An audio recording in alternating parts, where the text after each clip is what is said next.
Hey everybody, Randy Hales here. This is Talking Memphis Wrestling on the 11th day of February. Good to have everybody here as we do have Alvin Calvin Jr. I appreciate him. I also appreciate Greg Wayne, Matt Lewis, Hans, and everybody watching the show today as it's a rocking and rolling version of this show, Talking Memphis Wrestling, produced by Adam Dunn. I'm Randy Hales, and we thought the entire panel would be here today as Chris Ellis, the Assistant Superintendent of Southside Arkansas Schools, is worried that there might be some weather in the morning, so he has to get up at 3 o'clock in the morning. He won't be here. Michael St. John has not arrived as of this time.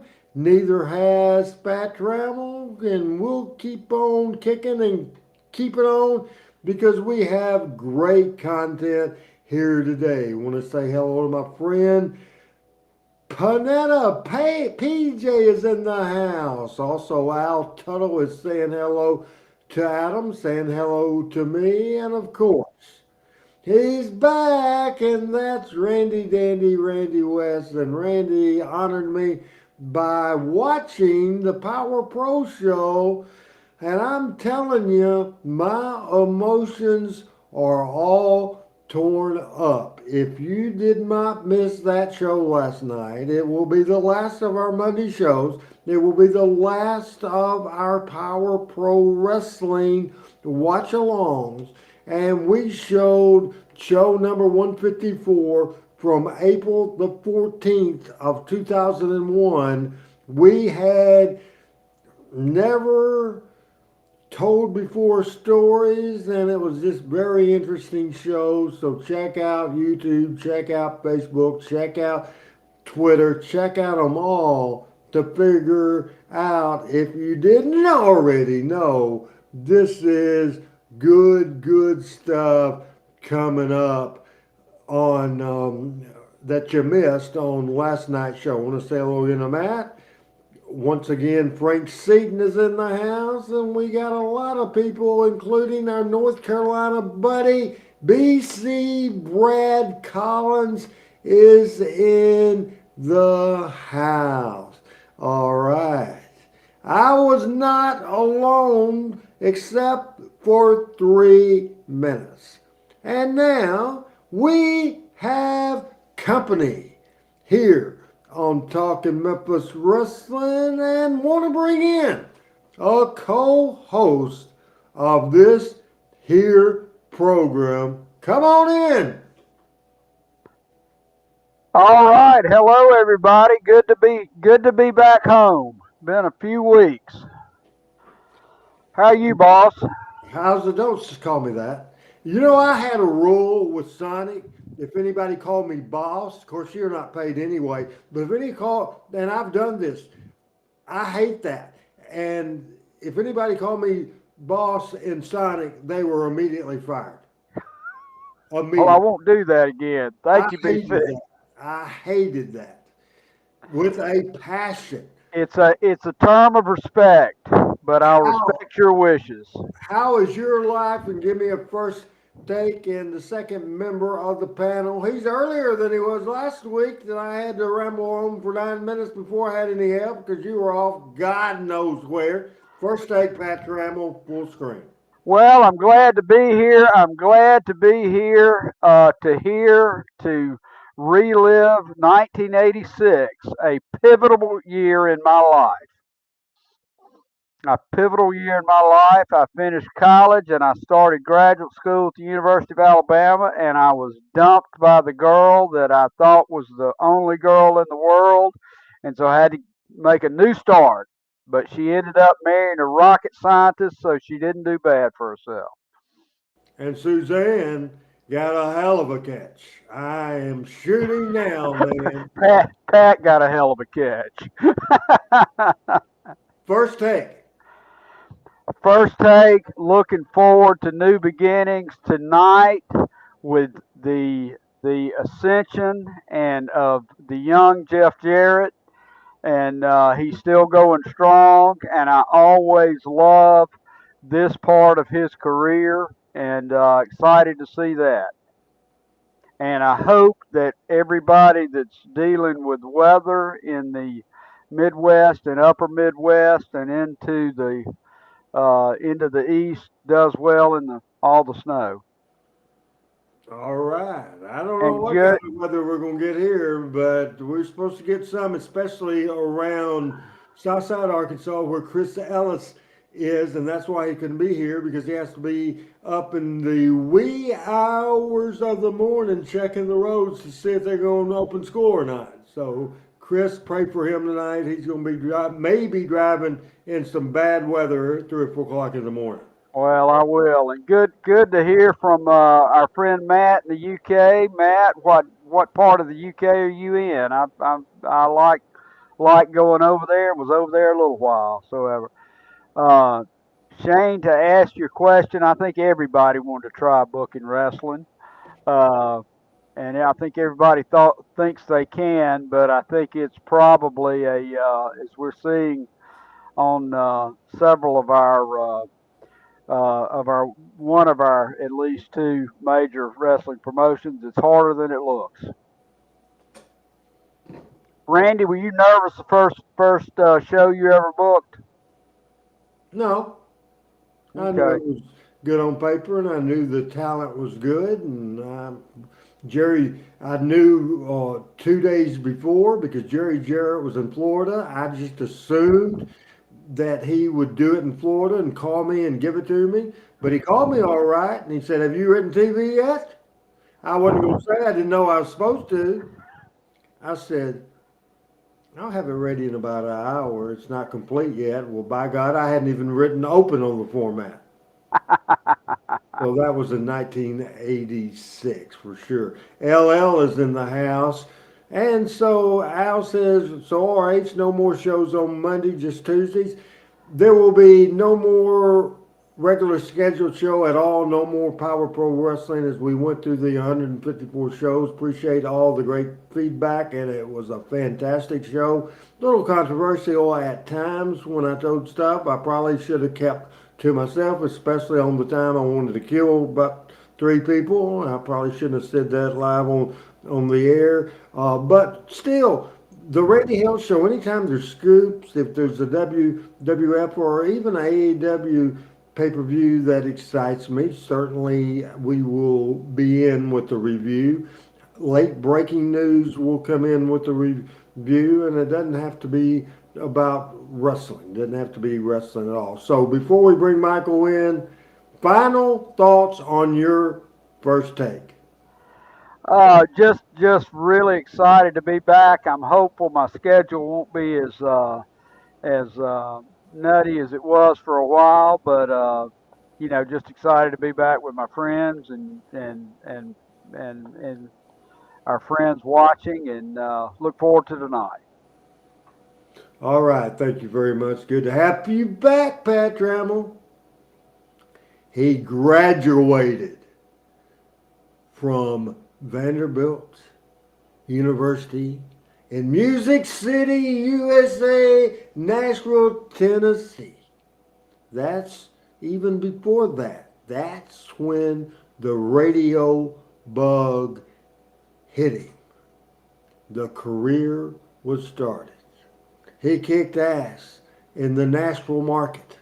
He kicked ass, I'm telling you, in the Memphis, Tennessee market, in the St. Louis market, in the Los Angeles market. I believe he kicked ass in Phoenix and all over the place. He is a radio broadcaster Hall of Famer. He is a member of the 2024 Memphis Wrestling Hall of Fame. He's our friend. He's our buddy. He's Joshua's grandpa. Ladies and gentlemen, make welcome to this show, Michael freaking Sat freaking John. Randy, why don't you just play Hail to the Chief and get it over with? All right. I mean, with an intro like that. I don't own the copyright to that. That'll probably get me kicked off YouTube, so can't do that. Oh man, you guys kill me sometimes. I don't deserve any of those accolades, but thank you. I thank God for a successful career. I will say that. I was talking to somebody today. 5-hour broadcast today from downtown Decatur, Ingalls Harbor. Pat, have you ever been to Ingalls Harbor on the river at downtown Decatur? The I, event I, center there. I really haven't as much time as I spent in Decatur. It is fabulous. They did a great job. And of course, the Brickyard used to be down there back in the days, when you and I were growing up. And they made an event center there that is just phenomenal. And we did it in conjunction with the Decatur and Morgan County Chamber of Commerce, who are probably, I'm going to go out on a limb and say this, the absolute best Chamber of Commerce in Alabama, but for sure the best Chamber of Commerce I've ever had the pleasure of working with. And we had a great event. They had over 1,100 high school seniors come through there today in a 4-hour period. They had 60 vendors set up, people from Nucor to Joe Wheeler Electric to Cook's Museum. I mean, anybody that uses young folks in either a workplace or the folks, Slim Chickens, either a workplace or in a environment to train. It's a great thing for seniors. This was our third year to be a part of it. This was the best they've ever had it attendance wise and participation wise. And my hats go out. My first take goes out to not only the Chamber of Commerce in Decatur and Morgan County, that is phenomenal, but all the folks that work so hard and so diligently throughout our country in chambers of commerce, helping to bring our communities and the business communities together. We've got a businessman back in the White House now, and business is important to this country. And as we talk about in a few minutes, business was good in Memphis wrestling back in 1986. And God willing, business will be good in the United States in 2025 and 2026. So that's my first take. Hey, here's the thing regarding last week. Pat, you missed that, but Brad B.C. Collins says this: keep that haircut, Michael St. John. Seriously, it looks good on you. So remind Pat and Team Hales what happened, what we're talking about. My stylist, who I've been using since 1983, a gentleman named Riquet. He's headquartered out of Nashville, but even when I was living out of town, even when I was living in Los Angeles, he'd fly out to see his brother and cut the family's hair while he was out there. Great stylist, love him. He's a great guy, but he had double knee surgery, and that's pretty hard on a hairstylist because you got to stand on to do the thing. So I haven't had the opportunity to visit him since back in early December. So it was getting a little shaggy at Christmas time. And my wife said, hey, we got a Christmas event coming up. So I went to Great Clips because they advertise with us. So I go to Great Clips and I get a young lady over in Gunnersville and she does my hair and it's followed the lines and did it great. So a week ago, actually it'll be 2 weeks come Thursday, I had a meeting at the Huntsville, the Madison or the Rocket City Trash Pandas, the Huntsville AA baseball club of the California Angels. And we do some promotions with them. We're doing a fun night out there and all that.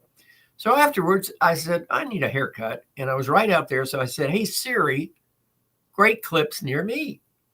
And sure enough, there was one like staring me almost in the face. So I go in there.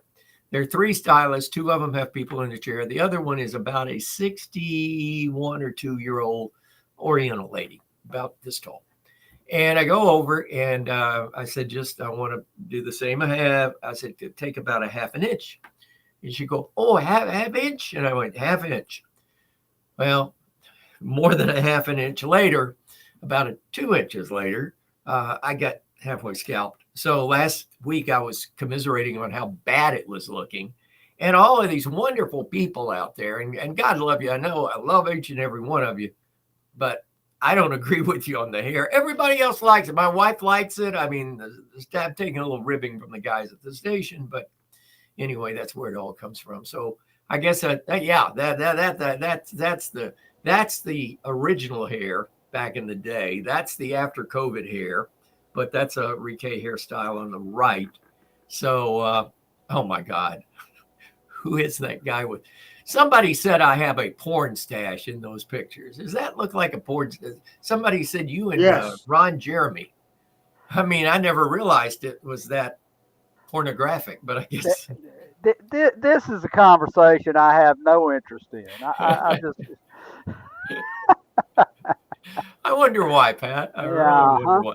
Hey, just real quick on that on the first take thing before we get into wrestling, I want to say, and I think you're probably aware of this, Pat and Randy, you may or may not be. There was a touchdown tornado in Pensacola, Florida, this afternoon about 4:20 that came out of nowhere. There was no warning, and it just happened. And when you see the film and the videos, it looks like a water spout that came on shore, but it was in the north part of Pensacola, out on Davis Highway, and quite a bit of damage. No injuries to report so far. But, we're getting into that time of year where you got to be aware that at any time, these pop-up thunderstorms or these systems that move through can bring tornadic activity. So please, everybody be aware. I want to say hello to Rashad Jones. He says hello a couple of different times. Of course, we mentioned BC and PJ and LL. Everybody, Andrew Calvin Jr. watching. Of course, Randy Wes is in the house today. We started 1986 last week, and it was me and Michael, and it was a great show, and it was a fun show, and it was an exciting show. A couple of things were so great, I'm going to replay them today because I knew Pat was going to be here and thought Chris was going to be here, but Chris is not here, but Pat is here. As you see, his ball headed right now. He's not yawning now, so at least we're ahead of the ball game right now. And now then, Adam then takes him off the screen. That wasn't me, Pat, taking you off the screen. That must have been Adam putting you off the screen because I was going to tease you a little bit. Then when in the middle of my tease, then boom, you were gone. Hey, it was a great show last week. Hey, Adam saying Pat is the one that took his own stuff. See, you got heat on Adam there. You were burying Adam because he's going to get blamed, get the credit, anything production-wise, get the blame, anything goes wrong. He is. 1985 ended with a loser leave town match between Bill Dundee, Jerry Lawler, and Dundee's hair's at stake against Lawler losing town. Dundee cheated. Dundee won. Lawler left. The territory dropped on his ass. Absolutely dropped. And Pat is saying he's lost, but I see him in the backstage area. So there he is. He got back up there right now. 86 is just a great year. And it was a big year for me. I didn't mention last week at all. In May, after a great few months, Jerry Lawler took the book over, and within 2 weeks, he hired me as my assistant. I moved away from Jonesboro for the very first time in my life. I moved to Memphis, and a year later, I moved to Hendersonville, and the rest is history, may I say. But part one is Dundee run rampaging. Man, he was crazy. Lawler comes back to make the save after the situation. Jeff Jarrett's intro in wrestling, we could show this every week. And every time, we think it's the greatest thing we've ever seen. Jeff Jarrett's intro in wrestling on Talking Memphis Wrestling. Thrown over the top rope. Hey, come on. Landell, they're just attacking the referee. That'll cost you. Jeff Jarrett refereeing this match, and Landell just slammed him. There goes Jameson out of the ring. Here comes Jerry Jarrett, just stand in, and he nails Dundee. Nails Buddy Landell, and right back at Dundee. This is Jerry's son that was refereeing. Landell got him from behind. And Dundee slams him with a right, puts him down on the deck. Come on, this thing's getting out of hand now. God, Dundee's going for his eyes, Dave. He's only got one good eye in there. Come on.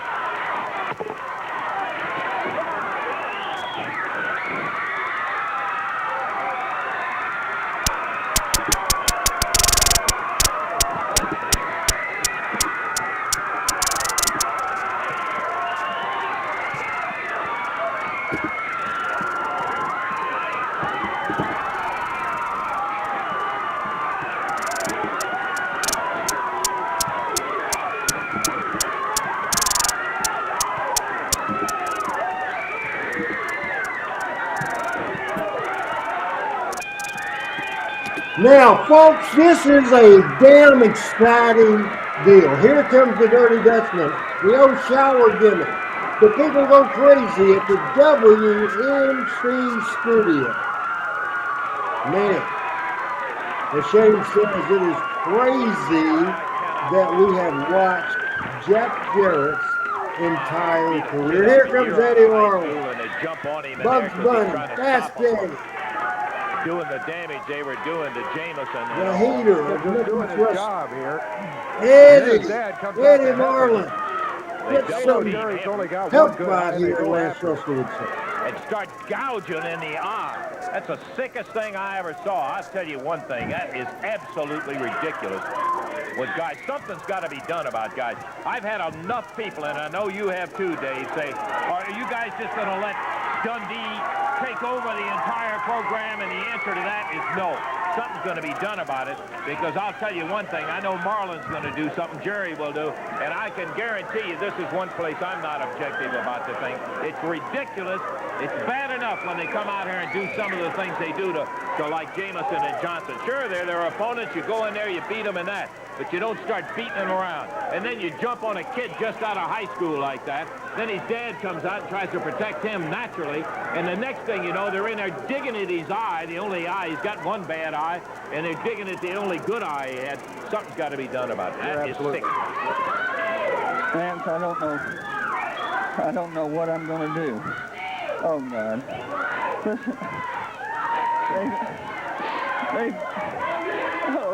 We can talk about it later, Jerry. You don't need to do it right now. I mean, hey, you did whatever you could. Listen. Savage guys come out here and start going after the eye. That's the important thing. Let's worry about that now. Jeff is okay. He's going to be all right. Let's go. Okay. All right. Yeah, let's go on with the match, okay? Emmy Award-winning performance by Coach Jerry Jarrett. All right. And Lance Russell. That's Bobby Fulton in there. Hold on.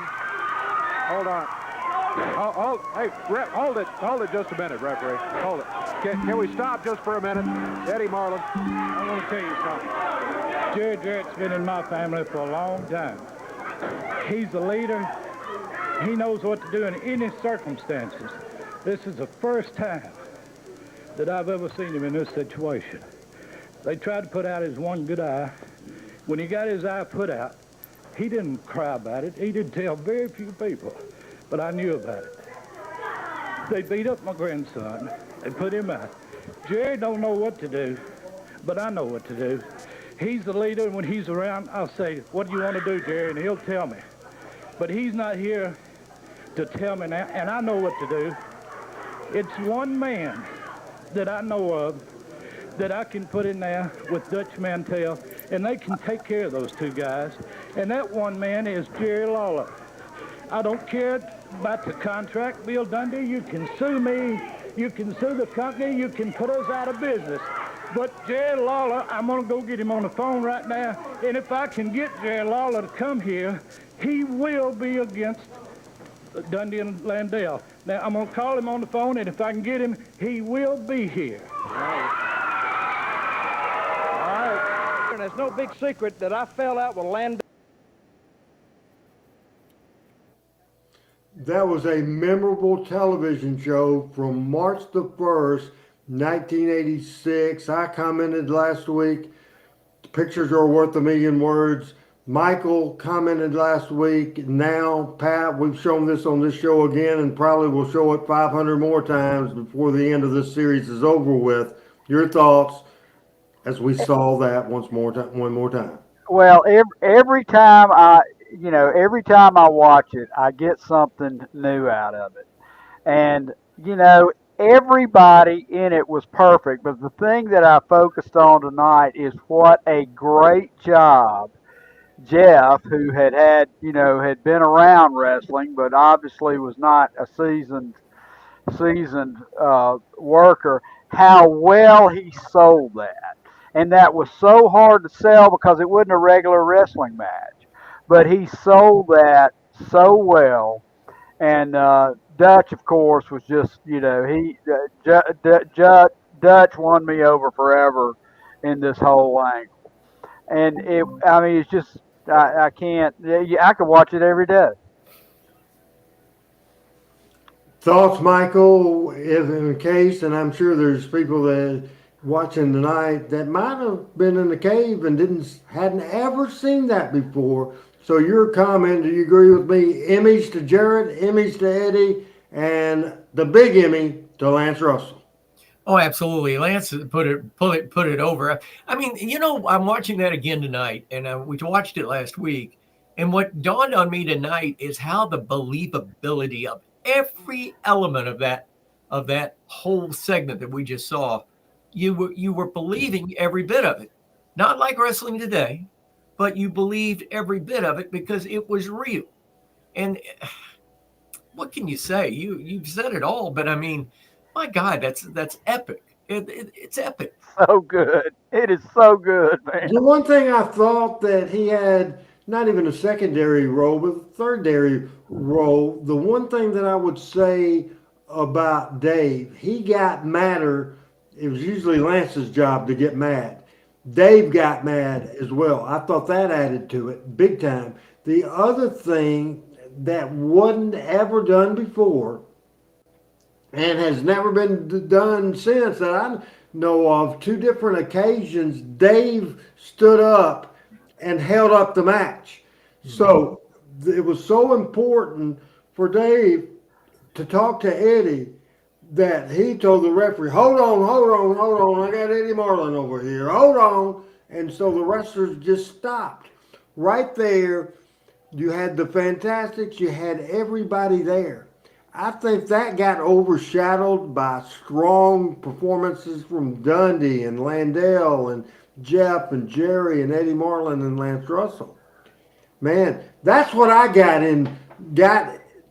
with the thing, Pat. You picked up the thing of Jeff selling. I'm thinking this thing was a lot better, and it wasn't a whole lot that he had to do. But what he had to do, to me, was over the top. I mean, it was just very, very, very good. When you think about it, gosh, there were 7 or 8 people with major roles in that, and they all hit it. They all hit it. And I don't want to talk about it like it's an acting thing or anything, but you know, you're right. Lance carried it.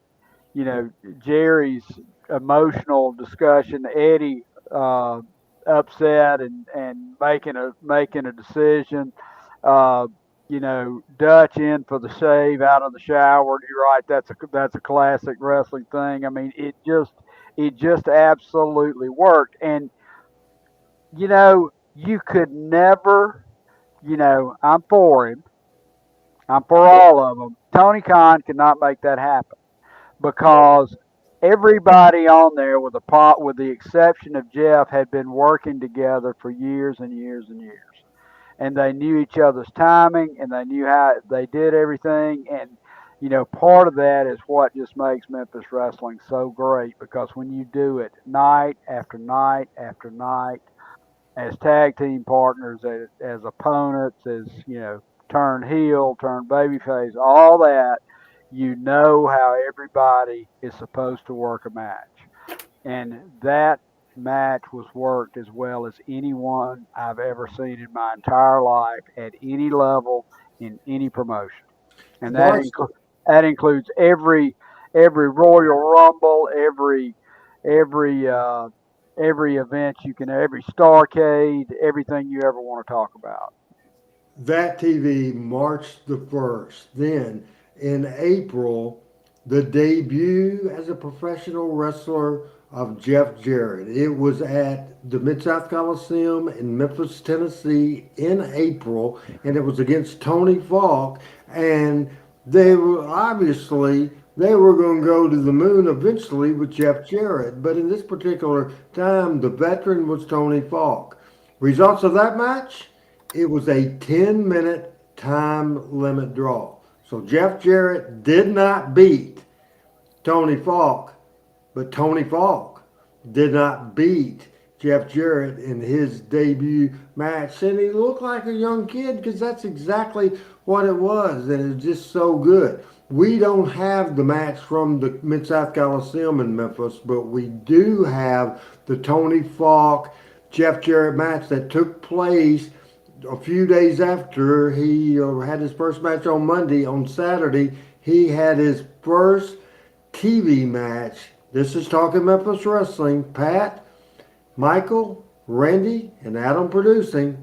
And we'll watch that match right now. And it's around 8 minutes, 10 seconds. We're about ready to go with our next one. We're looking forward to this, too. Tony Falk is coming in right now. His opponent today is young Jeff Jarrett. Jarrett is brand spanking new as a professional wrestler. He's got a lot of filling out. Okay, Tony, okay. Tony Falk got something on his mind, and I hope it's wrestling. Lance Russell, you know I have been a victim of the biggest conspiracy around here. You know when I signed that contract to go in the ring with Jeff Jarrett, it said 1 fall, 20-minute time limit.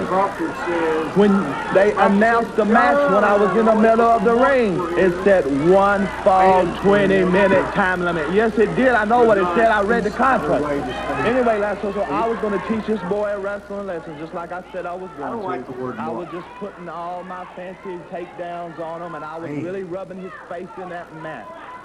Then when I decided, you know, to really give him a beat and really pull it on, right when I was in the middle of it, they rang the bell. They said the time was up. That's right, because it was a 1 fall, 10-minute time. I know what the contract said.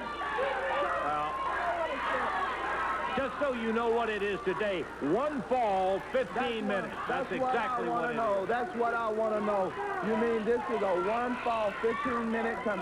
What is it? Here's my superstar. Here's my If he said it was 120, Russell, it was 120. Because just like happened to him, just like happened to us, Jarrett Promotions and his old deep pockets Eddie Marlin's grandfather told you to ring the bell if the kid was getting hurt, right or not? No, he did not. Calhoun dove down behind me and got me, beat the referee, right? All right, Billy. Now, we've been through that all one time. Now you know what we're going for. All we can say is, Tony, welcome to the club, brother. And Lance Russell is the head of it. The Shaft Club, baby. Is it worth 5 years, man? Hey, all right, now, you guys. 5 years. Maybe worth 5, and you'll go through with him, Howdy. It might be worth it for me, too. If we decide to go out, we're taking you all the way out. Well, I'll tell you this. We ain't going to run in this match, Tony. You go in there and beat him up for 9 minutes and pin him about the 9-minute mark, okay? 15 because this punk shouldn't even be in the wrestling business. Right, I'm going to take care of that right now. Tony, Please do. Will you please go to... you see that sugar hole that he had on that black guy before? Put it on him. His eyes will start bugging, and hold him, and don't quit. Thank you.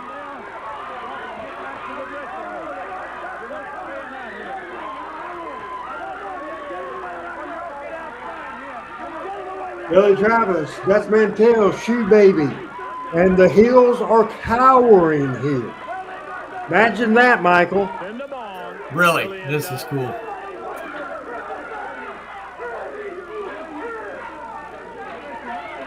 They'll leave it. All we was going to do was run. We got to go back Sunday. They can go back. Get rid of it. Guys nervous enough without y'all sitting out here wanting to interfere. So what, Martin? Wasn't you ever nervous in your first match? That's right. I was nervous in every one of them, but you're not going to be out here doing this. Well, Tony Falk can beat him without it. Let Tony do it. Get your hands off. Well, there they go. Thank goodness. All right. Got rid of the extra baggage that was here. Dundee and Landell have gone, and there goes... When we were young, and our grandfather, we thought he was the toughest son of a bitch in the world. We all thought that. Well, with Eddie Marlin, it was is this a good comparison, Michael? Eddie Marlin was the Memphis wrestling fans' grandfather. And they thought Eddie was the toughest, baddest son of a gun alive. Do you agree? When he and Tommy Marlin were tagging up, there was none better. I mean, yes, I agree. And Tommy Gilbert. Yeah, Tommy Gilbert and Tommy Away Marlin. a lot Yes, of experience in there. he and Tommy This Gilbert, kid that was is an a incredible really fine athlete. tag team. Jeff is You know, an that's outstanding basketball the player. great thing about these matches and the way they introduced Jeff is they brought him on hot. In other words, they had something going on that maybe detracted from the fact that he was a newbie in the ring or a rookie, and but that even put the spotlight more on him, and it made him more real to the fans out there, that this is a young kid that is just trying to break into a tough business. It just made it more real. What do you think Jeff is there? 1 minute of action, guys, Tony about Falk, 165. Yeah, if that, I was thinking the same thing. You know, the amazing thing is I remember when his dad broke in on black and white TV and watching the matches out of Nashville and out of Birmingham with Tojo and Jerry Jarrett. Jerry was very much, Jeff was built almost identical to his father, just identical. And plants a foot across the chest. Jeff was a fantastic basketball player, and I think he played a year junior college. I think you're right, Pat. I think you're right. Aquinas Junior College. Right through the road. Yes, at Aquinas. Yep. If Falk thinks he's going to turn around and walk away, I can tell you he's got another. I don't think Aquinas is anymore. I don't even know if they're. I think they may still be a junior or a college, but I think they're a very, very small college in Nashville. The first win.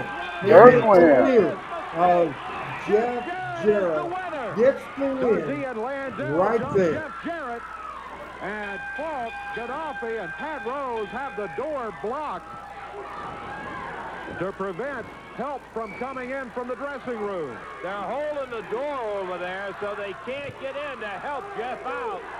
As Dundee slams him down. That's a great angle too. You know, coming up with that is a great angle. The Hales blocking the door. They're trying to push the door in. No baby face can come in. Jeff Jarrett. That's old school right there. Landell going with a full Boston Crab. They put him in the Boston Crab and won't release. That was a Kevin Sullivan submission hole in Birmingham. You're right, Pat. Do you know the guy that originated that hole? I'll give you a little wrestling history. Irish Mike Clancy. The Boston Crab. That's a hold we did in the schoolyard. Yeah, that hurt. Now look at this. Who comes in for the save? The bad guy, the badass, Joe LeDuc. Look at this. This is great. He is out cold in the ring. Listen to Lance. Falk trying to sneak up. Gets nailed back down. And here comes Dutch Mantell, Billy Travis, and LeDuc came in and turned it. Boy, I thought LeDuc was heading in there to do what he does best, and that's beat up on people. Much to our surprise, he nailed Dundee. He nailed Landell. 80 times. LeDuc, I cannot. And then LeDuc's going to carry him out like it's his kid. Well, LeDuc's reputation came in and really saved Jarrett. Picks him up now. He's carrying him out the door as Eddie Marlin, Travis, and Dutch Mantell go. Good night. You know, I don't understand it. I mean, that is certainly not typical of Joe LeDuc that we know. Now, before we make any comments about that right now, and certainly you saw Joe LeDuc, because a babyface couldn't save. That door was blocked. The Heels were in cahoots. I'm going to get out of order of what's on the format here, Adam. Let's listen to Joe LeDuc talk to Lance about helping Jeff Jarrett roughly around the 4:03 mark, 4:03, something like that. The move of Joe LeDuc, I'm very happy that he came rolling in there. Hey, Joe.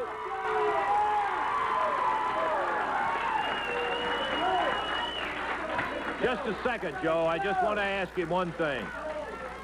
I don't want to get in any argument with you. I know that you and I have had some problems, and I've seen you beat up on some guys unmercifully. What in the world, Joe, possessed you to come in here and help Jeff Jarrett out with Dundee and Landell? You know, Lance Russell, whenever I come to this area or anywhere in the world where I wrestle, I don't take no quarters. I don't give any. I don't mind beating on people. I don't mind hurting people. But I have never hurt a boy. And Dundee and Landale, you're telling a lot of people, you're trying to move a lot of people around. You are not going to take Joe LeDuc's place and fight my battles, because Joe LeDuc can take care of his own self, because I like to wrestle, Lance Russell. I like to fight. I like to drink beer. I like everything that's good in the world. Those big men, Dundee and Landale. You want to beat on boys? Let me tell you something. You want to beat on boys? I'm going to ask the promoter here. I'm going to ask the promoter to give you a chance to beat on boys. Because you know something, Lance Russell? When I first started wrestling, I didn't learn wrestling in the woods, chopping trees. I learned in the ring. Getting myself beat on the head until I understand that you don't learn how to be a wrestler in the gym. You don't learn how to play basketball in the gym. You don't learn how to play football unless you get tackled. Jeff Jarrett,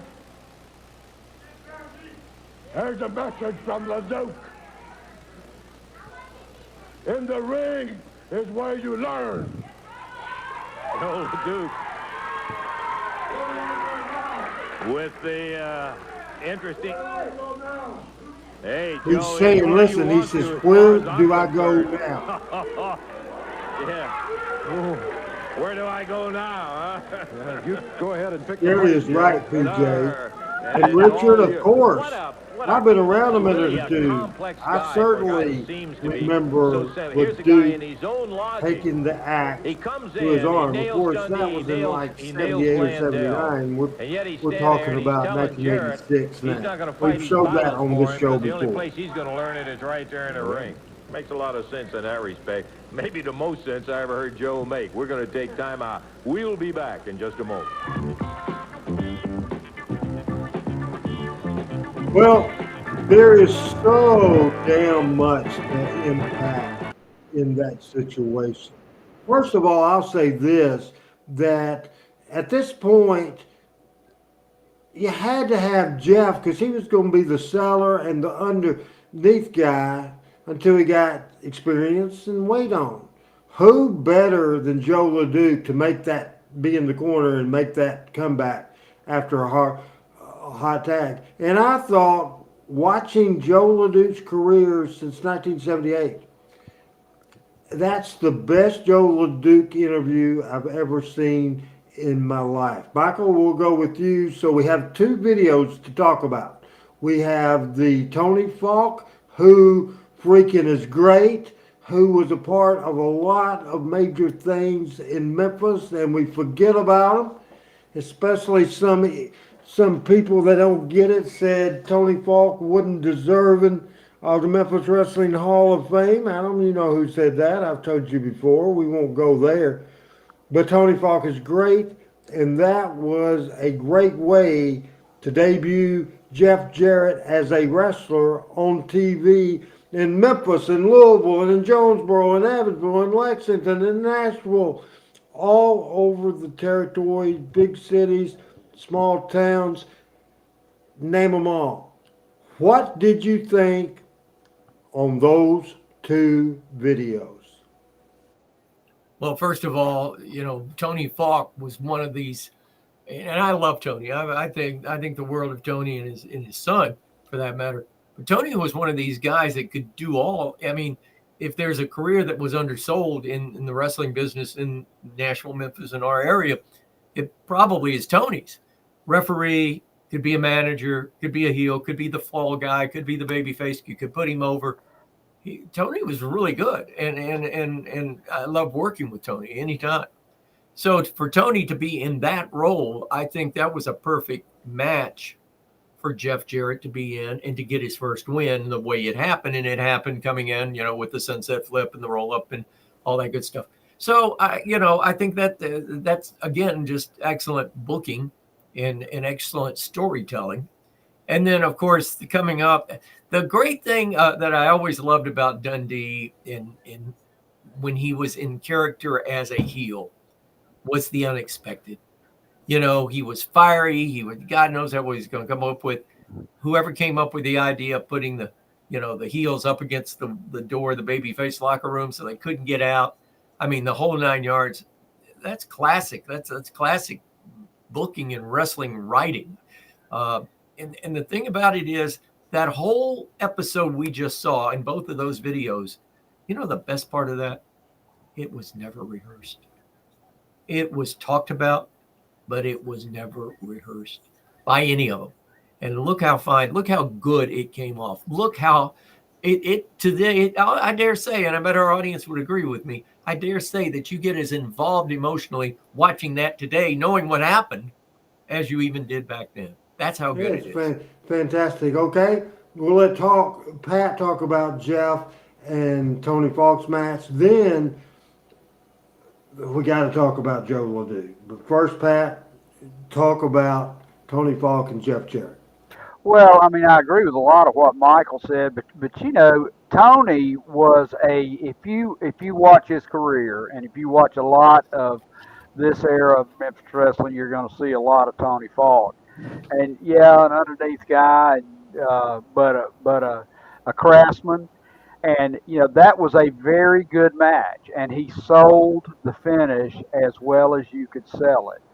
And I mean, Jeff's a great athlete. Jeff had been in the ring some, and I assume more than anything else. But particularly with his size, it's difficult to get a good match out of somebody that's a lot bigger. And now Tony wasn't, well, I mean, hell, Tony was probably 50 pounds bigger, but Tony wrestled a great match, and Jeff was going to have to get over as a scientific wrestler, and Tony sold that. And I thought it was a legitimate win. And when you're wrestling somebody, Randy, I think you said 165, and I think you're being generous. You've got to have some wrestling moves, and Tony sold that when Jeff got over. And LeDuc was the last guy you would have thought would have come to his rescue of everybody holding that door.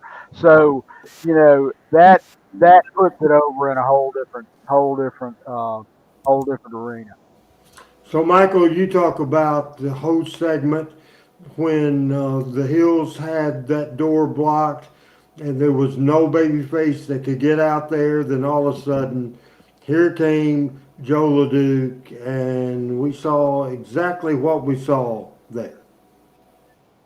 Emotional roller coaster for the fans. Think about that. Emotional roller coaster. Joe LeDuc comes to the ring. What do the fans expect? Just like Lance was doing the commentary with Dave. They expect Joe LeDuc to come in there and join the fray and beat the hell out of Jeff Jarrett. Joe LeDuc could have killed Jeff Jarrett. Hey, listen, we know that. But think about this. That went from a oh shit moment to a oh shit moment. I mean, it really, when you think about it, it was the ultimate surprise for the fans. And what a great way to get somebody over. What a great way to get somebody over. let me tell you, in no disrespect to Vince McMahon, no disrespect to Triple H, no disrespect to Tony Khan or any of the folks that work with him, they never come up with something like that. They can put every damn writer in Los Angeles or New York on the staff of either of those shows. They'd never come up with that. And you know why? Because it was somebody that had a wrestling mind, but also that somebody that knew what reality was. And then for Joe to come back, I thought the promo was perfect because he came back and said, I don't beat up boys. Well, what does a bully not do? The bully, you know what I'm saying? So I don't think you could rewrite that whole thing and do any better. I think it was done perfectly. And again, not rehearsed. The word is storytelling. Exactly. What we're going to do now is we're going to do another repeat from last week because we did not have the reaction from Mr. Trammell, and I think we need the reaction. This is Dundee, Landell, and Lance. This is 351 Adam, 352, something along that lines. This is Dundee and Landell and Lance Russell on Talking Memphis Wrestling. Come up with a submission win as Dundee and Landell get the win. No, you know I'm not coming over there, Bill. There's a microphone. If you guys have got anything halfway decent to say, try to... I'm not getting over there. Budrow, that's okay. Let him sit over there because there's a word in this country. Now, I didn't invent it because where I come from, the word doesn't exist, and it's called discrimination, Daddy. That don't happen in Australia. Because it's a man's world over there. They got a white Australia policy. That means you got to look like me to live there. And Lance Russell, you're going to get sued, Daddy. Now, all I got to say is, Budrow, they have discriminated against us every time we got in the ring. Lawler's buddy, the referee, stops the match. They hold up their head and they say they win. Then here comes Jeff Jarrett and some old stumblebum by the name of Jackie Fargo in Memphis, Tennessee. That punk daddy's the promoter. He wants to do anything he wants to do. And he awards him the match. And they write it down in the book and say they win. Nobody has ever beat us, Budrow, right? Never. Nobody. We're 60-minute man in and out of the ring. Ask the ladies if you don't believe us. Now, they keep saying they're beating our brains. It's not happening, Russell. It never happened, Dave Braff. We have kept them from pillar to post. But all of a sudden, they say, they beat you. Landell and Dundee got beat. We beat Jeff Jarrett. We beat Fargo. We beat Lawler. We beat Mantell. We beat Jerry Jarrett. And a couple of months ago, I beat up old Border Bags himself, Eddie Marlin. And they keep saying we can... Budrow, we're great. We're great, baby. You are looking at the greatest okay, Bill. That's right. That's enough. That's enough, you guys. Just take it right on out of here. That's all you. Hey, if you can't tell us to come to the set, you can't tell us to leave us, all right? And we ain't leaving. We're going to give 1 million people... Oh, no. You know, yeah, let me tell you something. You pull my string out here. You come out here. We give you the microphone to do the interview. Yeah, and once you come out here, and if you came out here and told the truth, and came out here and simply say that every time you climbed in the ring with Lawler and Mantell, you have lost a match in there. Every one of them. I don't care how it looks. That is exactly what the answer is. Don't say we lost. Don't ever say we lost. I don't want you to tell the people we lost, and I don't want none of them rednecks to tell them we lost. Because if you say it, I'll slap your teeth out, and Budrow will slap anybody over there's teeth out and say that. No, we didn't lose. Just look at the end result of it. Now, you can make any kind of excuse, and you're the guys that say, I don't care, we're the winners and all. Look at the end result. You lost. You lost the match, and that's all there was to it. You've been in there twice, you lost the match. Okay, I'm going to say this. I'm going to say it real slow. Don't say we lost. Because I told you, Lance, I don't want to have to hurt you or anybody else. But don't say we lost, okay? Okay, but what I want to tell you is that whether you deny it or whatever you want to do with the thing, the end result, let me put it this way, Lawler and Mantell won, so that means you guys lost, and that's exactly what happened there. And that's all. Oh.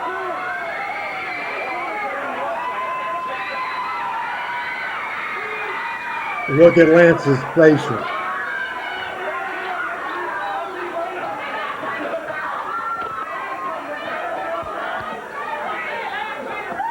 just take a break. Let's go to a break.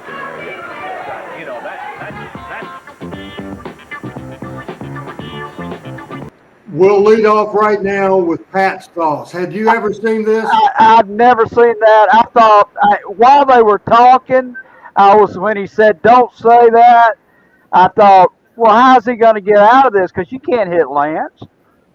Yeah, you can't do that. I'd never seen it. I've never seen it. There you go. Wow. I've never seen that. That is the most and I don't mean this in a flippant way. Yeah, I do. That's the most sacrilegious thing I've ever seen, slapping Lance Russell. I like the stumble.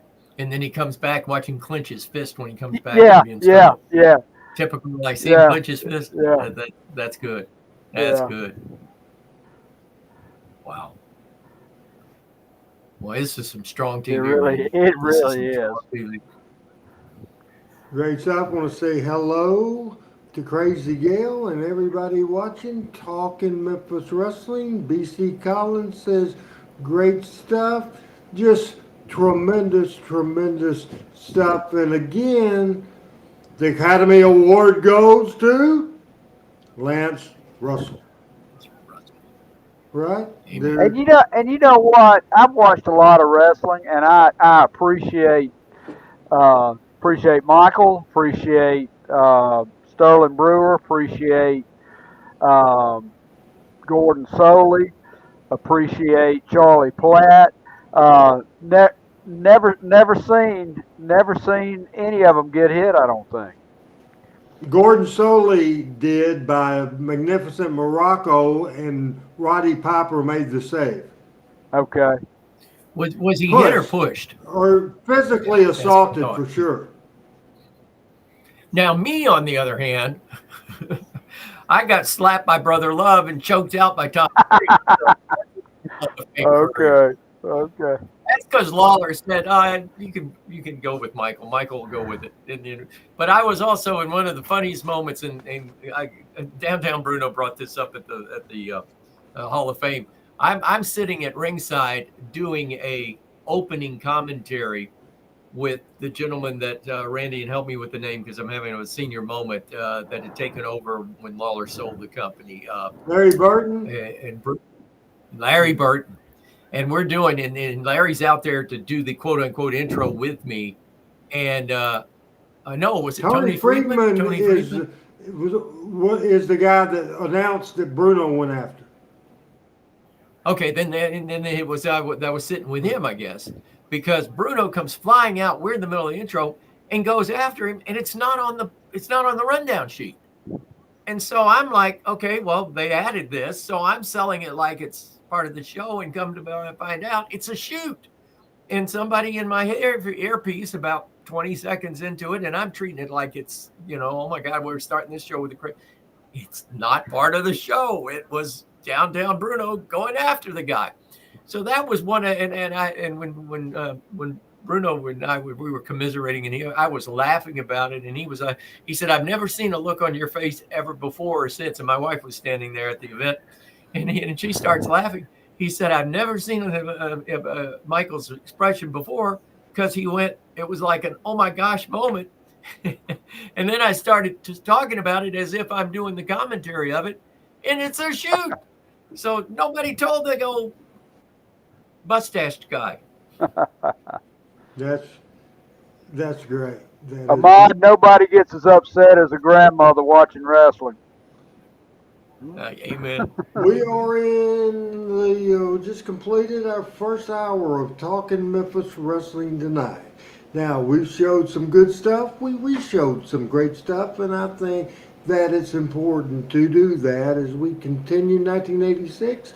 And always, we continue talking about the history of Memphis wrestling. This is so fun. And one of the big things is, we mention all the time Hogan, and we mentioned Steve Austin, and we mentioned so many people, including Flex Cavana, who became The Rock, so many people that made their debut in Memphis wrestling, and then went not only nationwide but worldwide, and also a lot of these folks ended up Hall of Famers. Been a lot of debuts with people like this, including a tag team called the Freedom Fighters that ended up as the Blade Runners, and the debut of the Freedom Fighters happened in 1985, so I'm going back a year, and 86 stuff coming up. This video is 8 minutes, 6 seconds. Here we are on Talking Memphis Wrestling.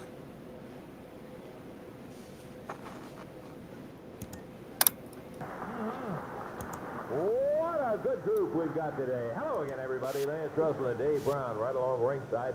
We're ready to go with another big action-packed championship wrestling program. Dave, how about it? Boy, we got lots of folks with us here today, including our first look at a brand new tag team. These guys been here for the first time. We're talking about the Freedom Fighters. Yeah, a couple of big fellas, too. And son of a gun, we got a lot of everybody else on here today, too. Got a six-man tag as our expiration of time main event. Should be Let's good. take a look and see who we've got on today's championship wrestling program.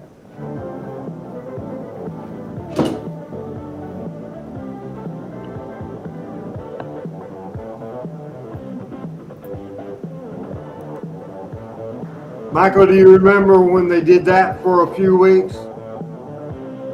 Yeah, I remember that. And at one time, I think we even did a little intro commentary. They did a little bit different than this, but some intro commentary. There's Big Lou Winston, the late Jerry Bryant, as the Memphis Vice.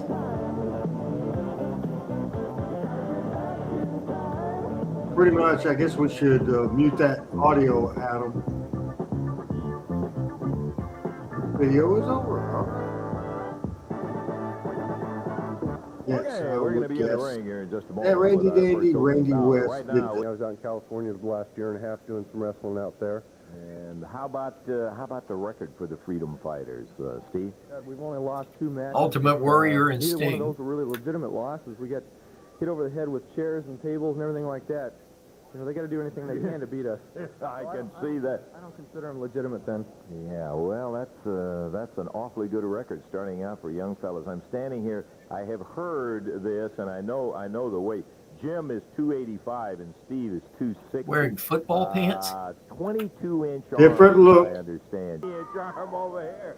God, nice son of a gun.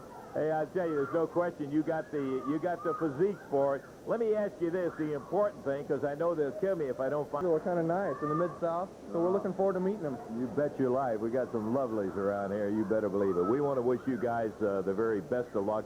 I've been looking forward. I've heard a lot about you, and we're interested in having. This is the tag team capital of the world. You're going to see some awfully tough guys. You'll see some more of those chairs and chains, too, Steve. Well, we're ready for them this time. Okay.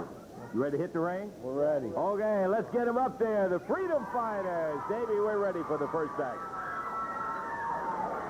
Eventually, Buddy Wayne did manage the Freedom Fighters when they turned into the Blade Runners. Stepped through the curtains and did a double take. They stopped, and the invader here shaking his head saying, wait a minute. He didn't, I don't think maybe they realized exactly the size of team that they had signed to wrestle here today. It's going to be one fall, 15-minute time limit match. Introducing first at a total weight of 419 pounds from parts unknown, the Invaders, and from Memphis, Tennessee, David Johnson. And going against them at a total weight of 545 pounds from Atlanta, Georgia, Jim Hellwig, and from California, Steve Borden, the Freedom Fighters. One fall, 15-minute time limit, referee Jerry Calhoun. Invader was climbing out, and David Johnson says, wait a minute, you start. You start this one, yeah. Starting out with the 285 pounds, Jim Hellwig. And right away, he flashes that muscle, Dave. Oh, he sure does. I tell you what. This is a good-looking team stepping in here. Just, you suspect that the Invader and David Johnson got a long day ahead of them. Whoa, just shoved him back into the rope. And it didn't really look like he was pushing. I don't know who the invader is. I don't remember. Might have been Bill Rose. Certainly, David Johnson's just a guy that we used to. Very nice guy, super nice guy. Sometimes he wouldn't sell, and then they made him sell. He took a great ass kicking. David meeting the same fate as the invader. Well, it's obvious the Ultimate Warrior couldn't work then either. No. And Steve, who became one of the all-time greats right there. Yep. You know, it's funny you say that, and being green and not being on TV. And back then, it was a big deal that you didn't put green horns on TV. And now you see them every week. With the job guys, you saw it every week back in the day. And David Johnson and the invader. But true, but they were job guys. You didn't put them over. That was just a forearm.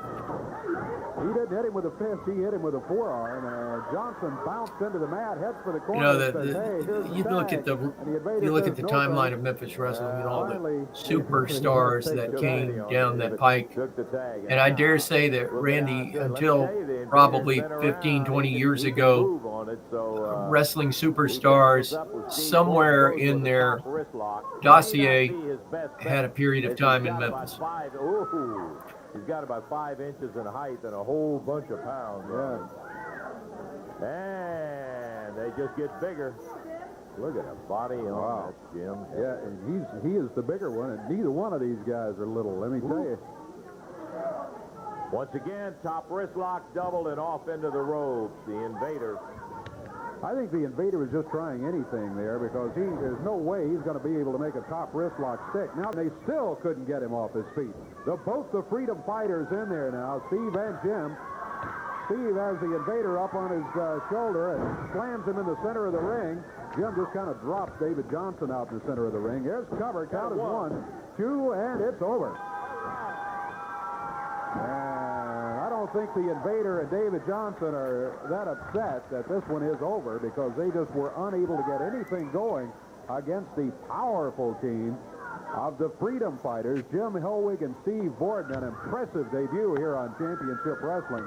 You're going to be seeing more of them around the territory. Again, the winners, the Freedom Fighters. The time on it, 3 minutes, 8 seconds. Okay. After they had bad match after bad match after bad match. After, even though they looked like $1 million, they didn't draw 10 cents.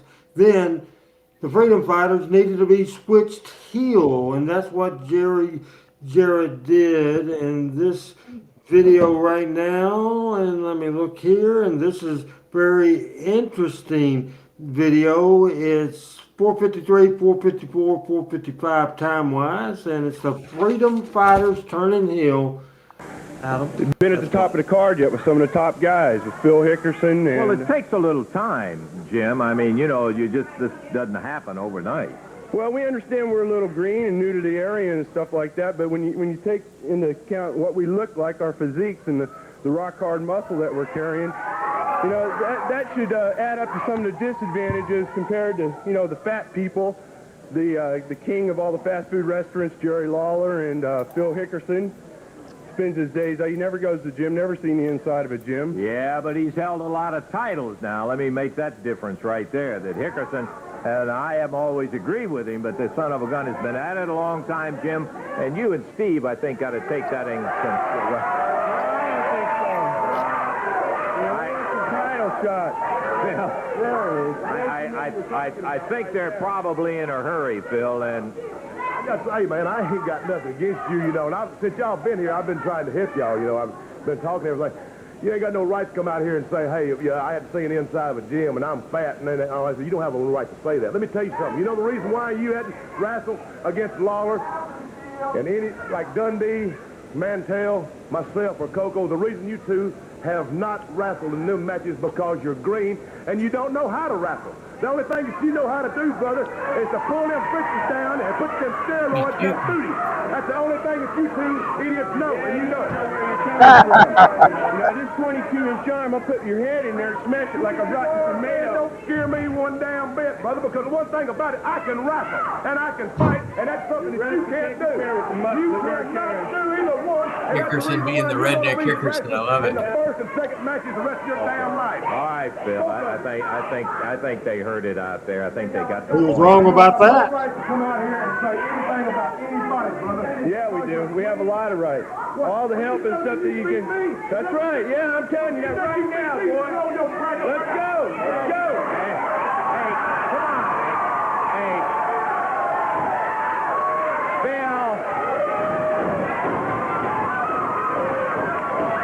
Jim Hellwig and Phil Hickerson disappeared on me up in the ring. Jerry Calhoun saying, get out off the ring to Steve Borden. And Hickerson dressed in street clothes, and here we go, Dave. Well, I tell you, Hickerson in here going against Jim Hellwig. Hellwig with a forearm, nails Hickerson. And another one, back on the ropes.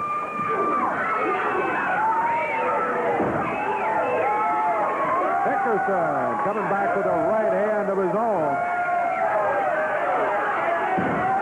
I think Jim Hellwig made the same mistake a lot of people do when they look at Hickerson.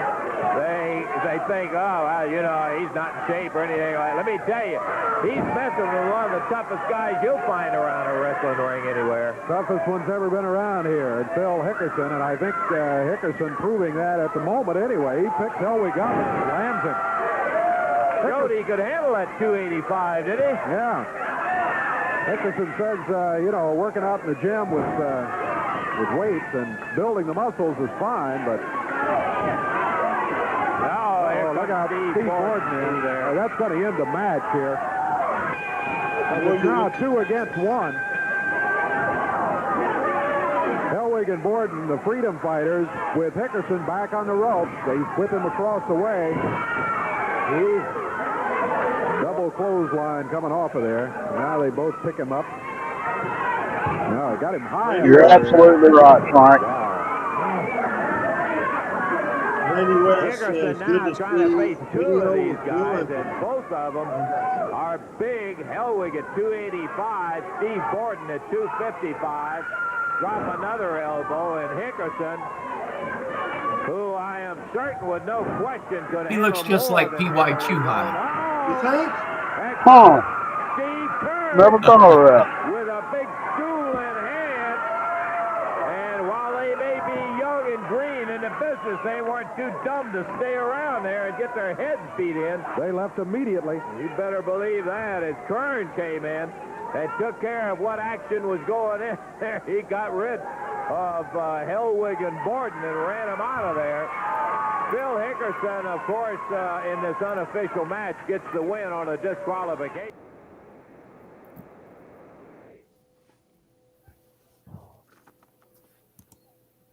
Before we talk about these 2 videos, we're going to look at one more video, then we'll talk about everything. This is the Blade Runners against Phil Hickerson and Billy Travis. This is highlights. This is 2 minutes, 2 seconds on Talking Memphis Wrestling. Got his hands full. Blade Runners going up. Buddy Wayne around over on the corner. Travis out on the floor. I think that referee's name, I think it was Jesse Allen. 8 minutes and 38 seconds. Travis coming up off the floor where he's bleeding. Open the head of Phil Hickerson. The winners will be Hickerson and Travis in 8 minutes and 38 seconds by disqualification. Travis bleeding, Hickerson taken up in the air. Double pump down by the Blade Runners. Boy, his head is really whacked open. Buddy Wayne tosses Travis out. Takes another shot. Here comes the spoiler.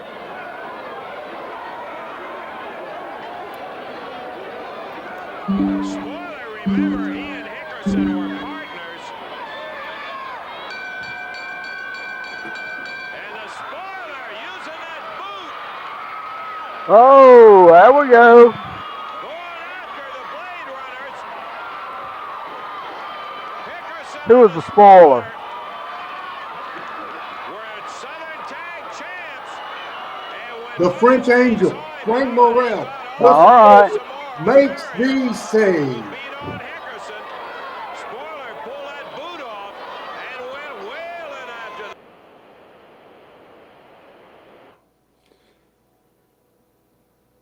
Now, we'll start with Pat, those 3 videos that we just saw, then we'll go to Michael. You know, they're painful to listen to, but they're painful to watch too. Understatement. I agree with that. I think that's very similar for what I was going to say. I mean, you know, you love the angle when the spoiler hits at the end there and the turn, and you know that. But they were young, and Randy, it doesn't surprise me to hear the numbers as far as money draw for them. But then when they got to Watts and to Mid-South, what did he do different? Or were they just maturing in the ring and learning by doing more, and therefore got a bit better? You know, you say what you want about the Warrior, and I had a chance to work with him a little bit down in Dallas towards the tail end of that thing, and I always thought he was full of himself personally. I mean that he thought a lot of his career, but and of course Sting went on to bigger and better things, obviously. But what did Bill Watts?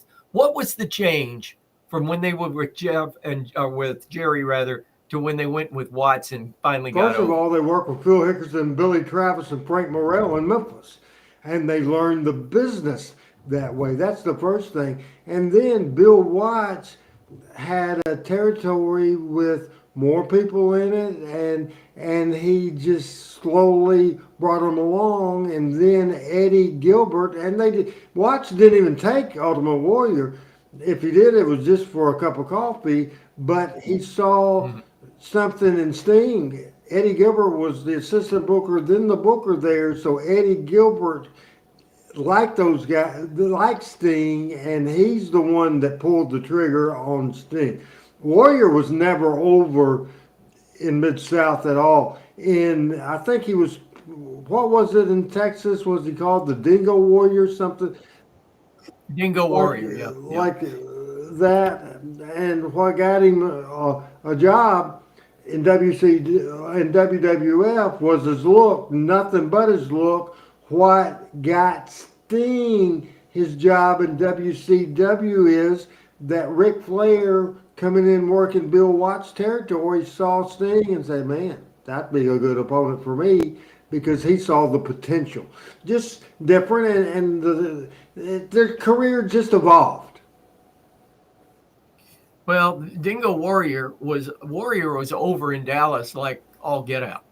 And I don't know if that was because of the being on the shirt tail heel or the shirt tails of the Von Erichs. They'd lost Gino Hernandez, you know, and maybe it was just the right timing for him to get over. But for whatever, he was totally over in Dallas. No doubt about it. No doubt about it. More debuts in Memphis, and this particular one, it came in 1986. Remember, Waller took over the book. I was the assistant booker, came in here. I remember this story is we were running Jackson, Tennessee on Friday, and I did not go. The next morning at TV, when Bill Dundee got there, he said, Randy, you should have been there last night. And I said, what happened? He said, you should see this Bam Bam Bigelow, the damnedest thing I've ever seen in my life. And then that on TV was the debut of Bam Bam Bigelow. It was June the 21st, 1986. It's 2 minutes and 19 seconds. This is the first the wrestling world saw Bam Bam that's coming into Scott the territory. Bigelow. I don't know a whole lot about him. I'm going to find out more along with everybody else. Bam Bam Bigelow. Let's take a look. That's right. It's Larry Sharp. So don't sit there with them stupid looks on your faces wondering what I'm doing on the CWA Wrestling Channel. No, I'm not in New York. No, I'm not in Tokyo. I'm in Memphis. And you want to know why I'm in Memphis? I don't want to be here. I've been all over the world, and I've been able to avoid coming to Memphis. But Jerry Lawler, Larry Harris Sharp, knows the something to manager a very good of Italian Bam friend Bigelow. of mine, Mr. Dennis Carluzza. Now, Monster I Factory. owe that Was man that a not his favor. wrestling Absolutely. It school? in. He makes me offers I can't refuse, so now I've got to be here. And Lawler, you're going to pay. Look at this man that I brought here. I'm telling you, ladies, send your kids out of the room if you don't want them to get scared. And if you want to sleep tonight, you get out of the room too. Because I'm going to show you something you've never seen before in your life. I want you to take a look at Bam Bam Bigelow, the beast from the East, the man that I'm taking to Memphis, Tennessee. And he's going to start kicking with size 16 boots. And he's going to start stomping with 24-inch calves. And he's going to start banging knees and thighs that are 30 inches big with a 40-inch waist and a 52-inch chest. And that's nothing. And the reason you haven't seen his face, this man is so mean his own mother hates him. Did I write that? I don't even like to look at him. But I'm not in this for what I like. Very I'm in it Hogan-ish. for bucks. I want you to take a look at what this man is, what he does. Don't forget this face. You're going to be seeing it during the day, during the night. You're going to see it on the street. And Jerry Lawler, your nightmare is just starting. You, and I know how you are, Lawler. You're going to send a bunch of phony geeks in the ring and say he's got to work his way to the top. Well, we'll just smack them and ask for you too. So this is what we're going to do. Take a look at his face. Do you think you stand a chance against a man like this? You're a fool. Look at those flames. We're coming to get you.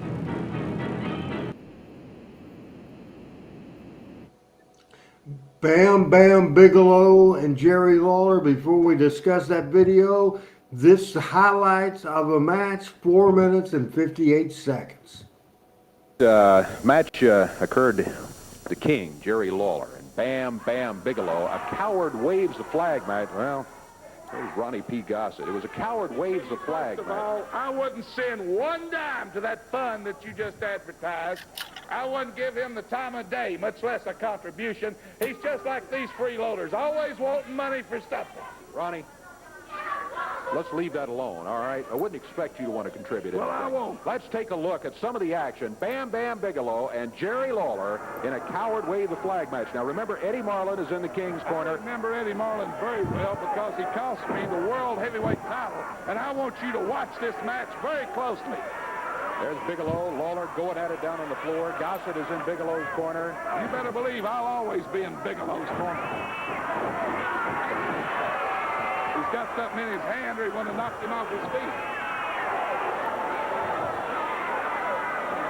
See, Eddie Marlin is so stupid he didn't have the sense enough to wave the flag. It should have been waved right there. He had promised he wouldn't wave the flag. Yeah. The King has been down before and come back to win matches.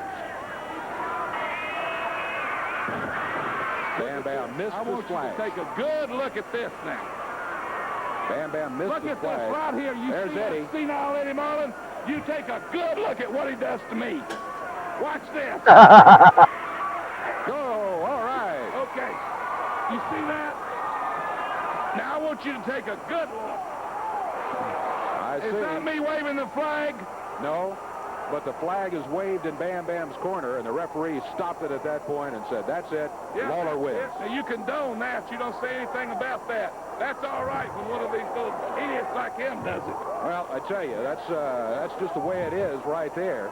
The flag was waved over and had to go, okay, yeah. He got exactly what he deserved. I'm just sorry that I have a cold and I can't say more and couldn't have done more that night. There's Eddie Look off at the it. rope. Look at that. That's exactly right. He ought to have been carried out on a stretcher. The two of you now teaming up on Eddie Marlin. Teaming up.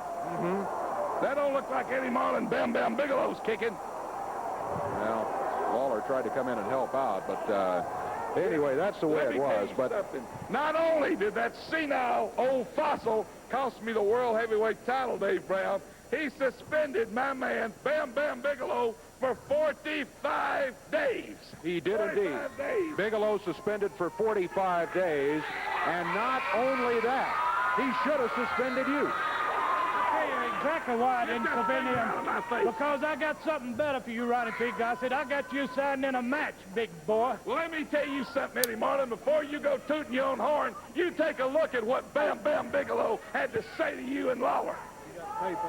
Well, it's no news to all you people out there. Yeah, I got suspended. 45 days. That's the second time, Eddie Marlin. Now I'm sick and tired of you pushing me around with your weight and your power with that office.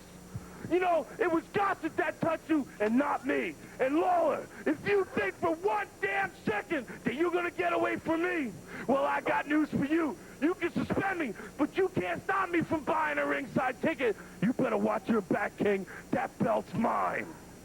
Now, you heard Bam Bam Bigelow. That means he can be at ringside anytime he wants to be. You got that? He can buy Whether a he's ticket. suspended or not. Right, he can buy a ticket and be at ringside. exactly Let me right. tell you something. You're always out here every week. A big crybaby. You're crying.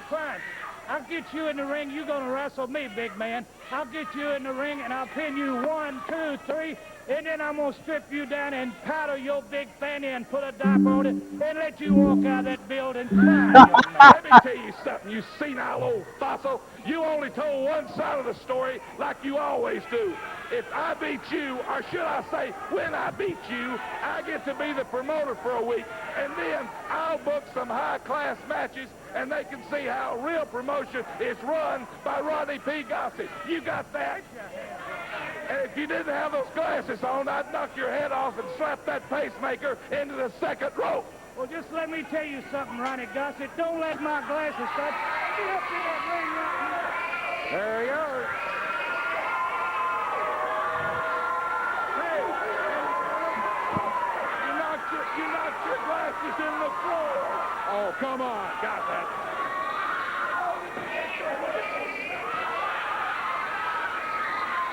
We'll take a break and be back.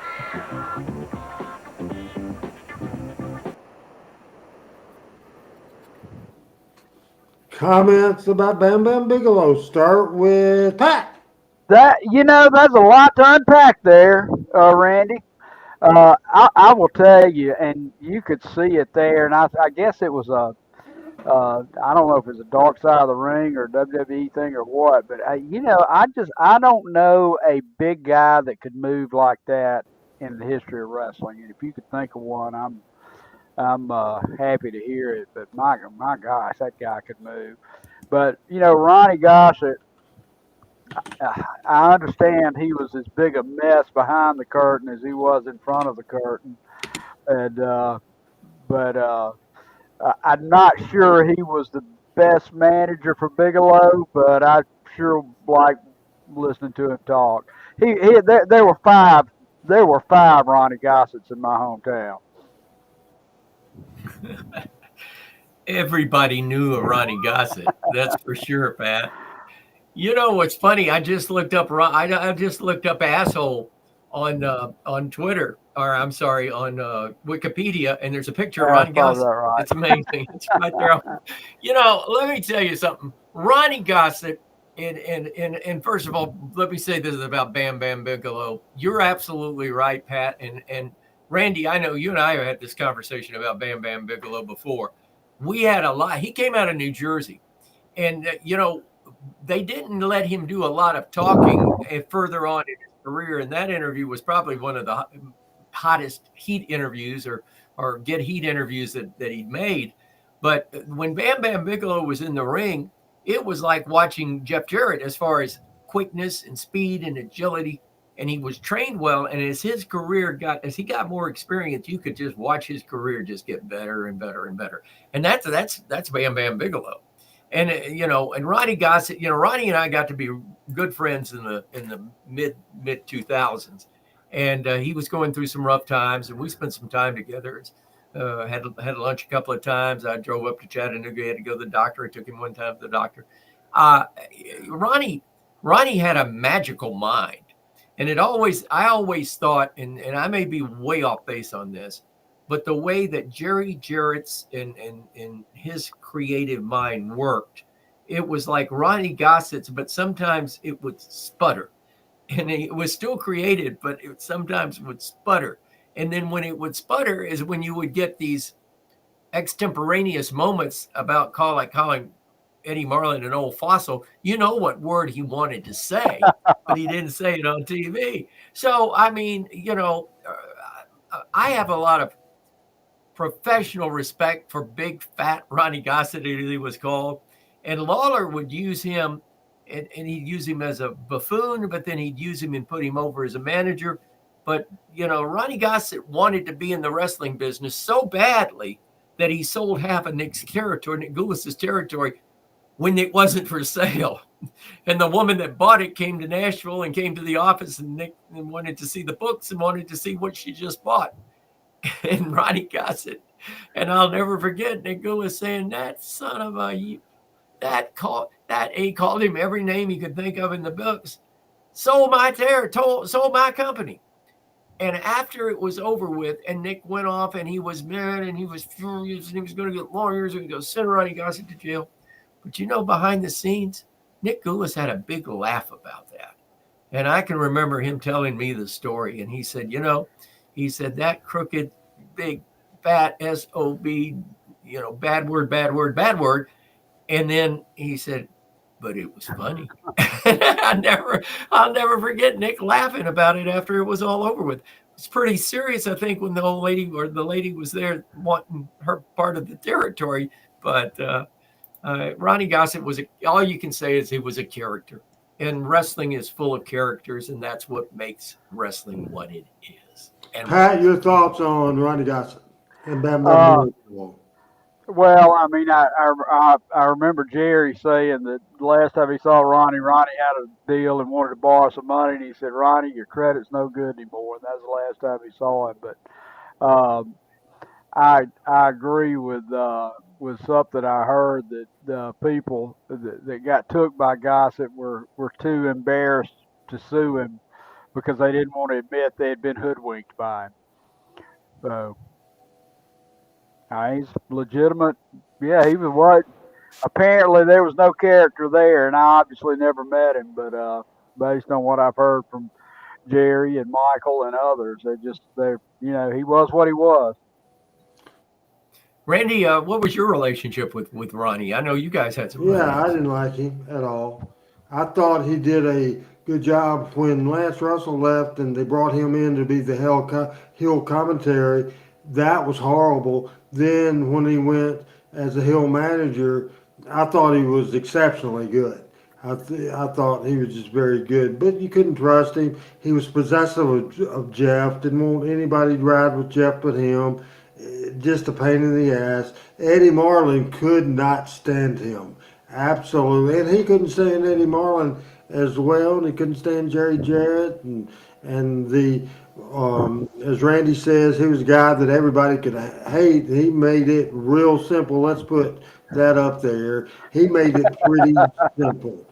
The last major angle, interesting angle, heated angle of 1986. It's 2 parts, and that's the last 2 videos we'll show on this show.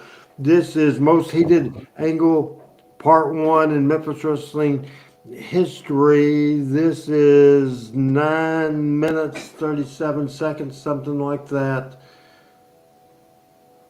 Everybody say we sneaky Jeff. Jarrett said that we call it Jeff. I tell you what, we not call it or sneaky Jap. We are Imperial Supreme Japanese. We tell you now, I'm going to do now. If Jeff Jarrett comes in the TV today, I'm going to beat him up, and I'm going to paint his back yellow streak, and I'm going to beat his back with his belt like a dog. And you don't need that paint in there. Why don't you just get it out of here? Jerry Jarrett bring his retarded son, I tell you what, I'm going to beat him up with his bull whip and whack him in his back, and I'm going to paint this yellow behind his back. Yeah, and then he is a yellow because he look like a dog anyway. He look like the yellow dog. Yeah, you just keep making comments about Jerry Jarrett. But now, my 2 Imperial wrestlers going in there. We're going to beat them like a dog, and we're going to paint this yellow streak behind their back. It's my show. Why don't you guys just leave the paint? Tojo, take the paint out of here. Now, you don't need that paint in here. Boy, I'll tell you what, being Tojo. Wow. Tracy Smothers his Mid-America title today. Brings in a bucket of paint in the belt. Okay, Davey, we're big foot to the side of Jim Jameson, and they pound down on him. Jeff Jarrett, Pat Tanaka out here. Oh, no! Jeff! Oh, boy. Pardon me for laughing. I got to tell you. Stop it. Yeah, they're stopping them. Uh-oh. Referee has just stopped the match. I think this was a Randy West angle, wasn't it, Randy?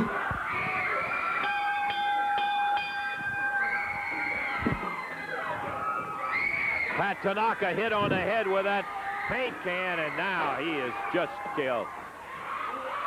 Yamamoto with the yellow paint all over him.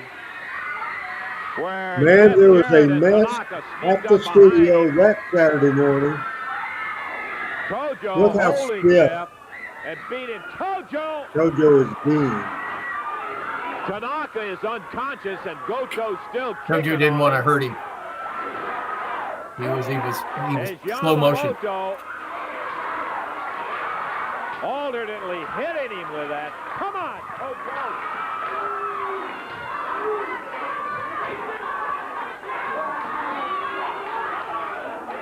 Look at it, Jerry. Calhoun, I don't blame him. He's steering clear of these crazy guys. Sato holding Jeff, and Tojo just continues to batter on him. Hits him with a kendo stick.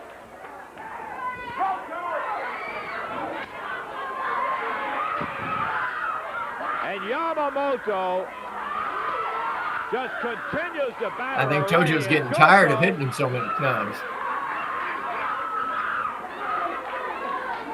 He's also not wanting to slip on that paint. Come on, can't we get some help out here? This is careful, Randy. Lawler's not in the studio. Lawler is left. There's Where? nobody there. Jerry's gone. There's nobody there. How about Tracy? Anybody? Can we get...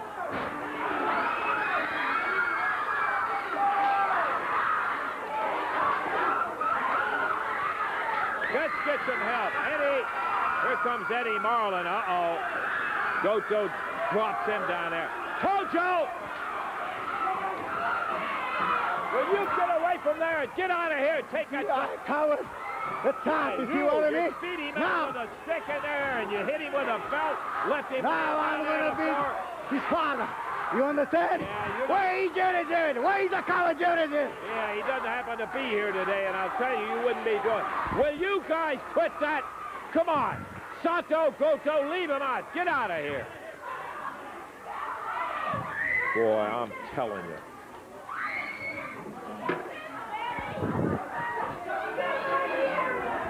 You better get him back. They beat on him terribly. Oh, man. God, watch his back, Eddie. Watch his back. This is uncalled for. Well, you're right, Eddie. Uncalled for. He's calling everybody dirty cowards. He's got two choices. He can come out here right now and fight me. Come on now, Eddie. Eddie. Get him out here. No. Get him out here and twin. That's not the way to handle it, Eddie.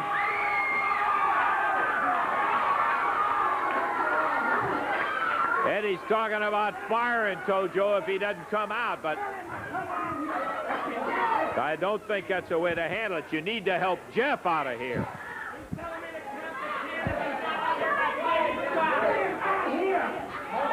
Eddie Marlin a long time. saying get Tojo out here. If he's not out here by the count of 10, he's fired. We need to help Jeff out of here. Come on, Eddie. Get him another time. Jeff. Well, Yamamoto's not out here, Eddie. You can get him. Fired, but that's not going to save him from getting his beating. He's going to get his beating right No, here. come on, Eddie. Yes, Come. he is. No.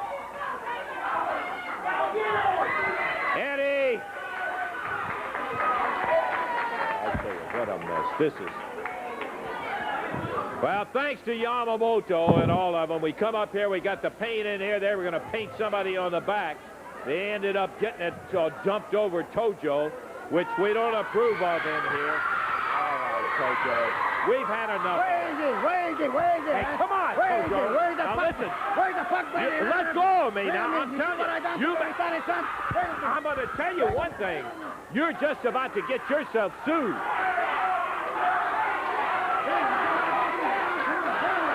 Wait till Eddie Martel runs out of there. Then you come back in.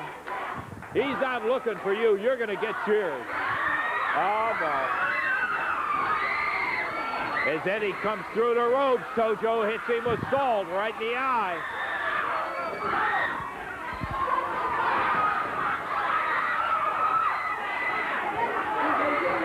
Hey, what are you guys doing about? Keep these guys out of here. At least that one-on-one. Oh, man. Tojo is busting Eddie wide open.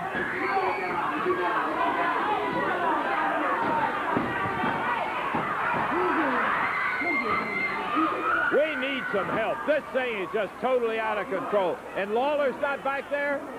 Get him out of here! Get him out of here! Come on, Jerry.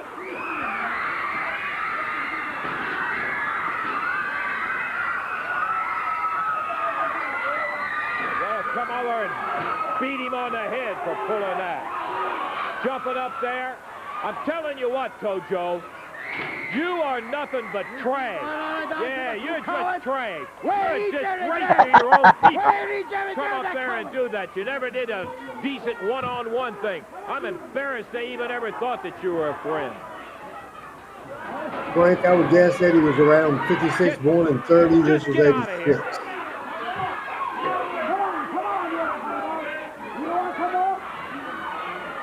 Can we get some help and get this thing straightened out and get these guys out of here? I'm going to tell you, Tojo. Yeah, I see what you did. You see how you did it, too. You're a disgrace to your people. Bunzai, get out of here. I just got to tell you. See if they can What'd you help. just tell him, Randy? I don't remember. Tojo, I told you to get on out of here. Get on out. I'm going to tell you one thing. You can beat me up. I'll sue Probably you. told him to go back to land. They'll have you. Now, you get out of here, and I'm telling you what, don't put your hands on me. You better. I'm sure that's what it was. Yeah, that was good. Good afterward. Let's take a break. Let's take a break. Okay. We'll be back in just a moment. You know, I got to give plaudits to Dave Brown. Dave Brown was there, but he stepped back and let Lance tell the story because there's nobody better. And I respected it. I respect that for Dave. And later in his day, Dave got the plaudits later in his career. But that was great. That was great. Pat? I mean, I have always loved this because it is a bookend of my wrestling life. Because when I started watching wrestling in Birmingham, Tojo was the heel, and you're gonna have to remember that was 2 decades and a couple of years, or 2 decades after the end of World War II. And stereotypes of Japanese were, exactly what Tojo was right there. Sneaky, underhanded, don't trust him, bonsai, all that. And the fact of the matter is my father's a World War II veteran, and he pretty much felt that way about Tojo. But he was just a diabolical heel, and he pulled that off 20 years later, and it is perfect. I love it, man. I love that guy so much. I mean, you got to love wrestling when you're young. I think if you were me, you had to have a heel, and Tojo was the heel, and Lynn Rossi was generally the babyface. Tojo, Lynn Rossi, and Bearcat Brown, and Michael, you know this story. And Tojo and Big Bill Dromo was the first wrestling match I ever saw, or the first main event I ever saw live. Tojo had tarred and feathered, um, Bearcat Brown the week before, and that got Bearcat on as the baby face to get over. So it was, and there's a lot to be said about what that did for integration in Birmingham. But yeah, I love that. I love it. That came a few years later after the interns and Ken Ramey painted him white on Channel 42 with the tar and feather. And you're right. I mean, they basically repeated the angle with a little different That's angle. right. And the beauty of Tojo, and I got to know him as probably as good as any professional wrestler I ever got to work with. And a lot of getting to know him was, of course, he was with Nick when I started, and then riding the bus back from Dallas several, however many weeks it was that we rode, and getting him the pork rinds when we'd stop at the Flying J in Texarkana, and getting to listen to him and tell the stories. And Tojo had a great sense of wrestling history and a great sense of what went over and what got over for everybody else as well as himself. And a lot of the ideas and a lot of the things that ran during Nick's tenure before Jerry took off and with the Memphis territory, it was really a combination of Tojo's mind and, believe it or not, Jackie Fargo's mind. And for 52 consecutive weeks, as I was growing up, Pat, you mentioned growing up. I was growing up. My Uncle John, my godfather, would take me to the matches, and we owned the apartment complex that overlooked the Patton Street Army in Huntsville, Alabama, Two Top Girls, and Salem Moran on the card. And we'd go up and we'd sit in the window and watch the matches because sometimes Uncle John didn't have the money to get us in. But Tojo's brain was he was amazing. Randy, I don't know how well you got to know him pretty well as well, but Tojo inside that brain was always working something that was trying to draw money and do something that people had never seen before. Yeah, I mean, there's nothing like Tojo. Loved him as a heel.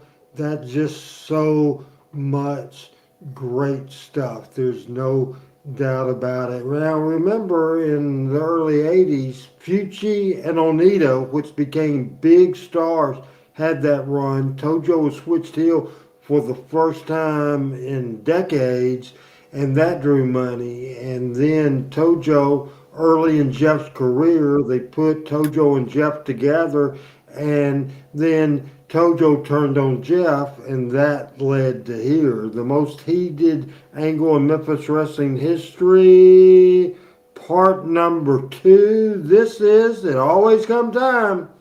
The babyface has to get theirs, and the heel gets his 7 minutes and 49 seconds out of him. Get him out of there. I tell you one thing. It's come down to a situation where it looks like that. I was going to tell Tojo I'm going to have a ball bet sitting underneath that desk. You can put up a lot of things in there, and I don't have any question in my mind that Tojo Yamamoto could kill me. But I'll tell you one doggone thing. We're not going to take it lightly, and I just want you to know that, Tojo. Come out here right now, because I got a message from you. I just got off the phone with Jerry Jarrett explaining exactly what happened on it down there. Now, don't come out here swinging that. All right, you may get in a lick it. Yeah.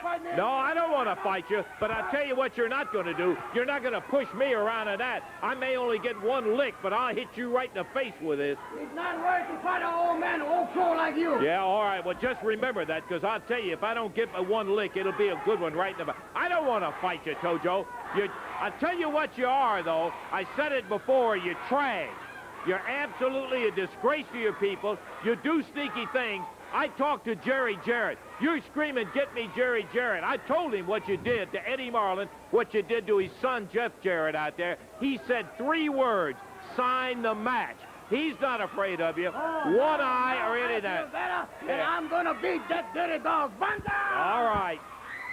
Yeah, you beat him. This is one time. I don't pull for too many, Raul. I do pull for some, but I don't just openly root for somebody to get hurt. But I'll tell you one thing, Dave. This is a situation where I'm going to be sitting, waiting, watching for Jerry Jarrett. There's a time when you got to do things, and Jerry Jarrett feels the same way. He's got one eye that's bad. He's got the other eye that's partially been histoplasmosis.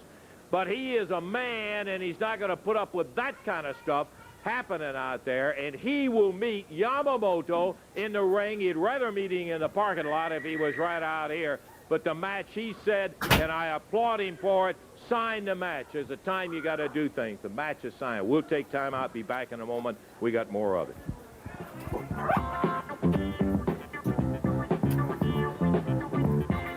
Great shot, man. Great bumper shot. Well, the folks will Memphis be interested wrestling in that this, time period on fire. was kind of as a result of a situation that occurred. It took place in the Mid-South Coliseum in Memphis, Tennessee. We've got some highlights from a Jerry Jarrett, Tojo Yamamoto match. I want you to look at this.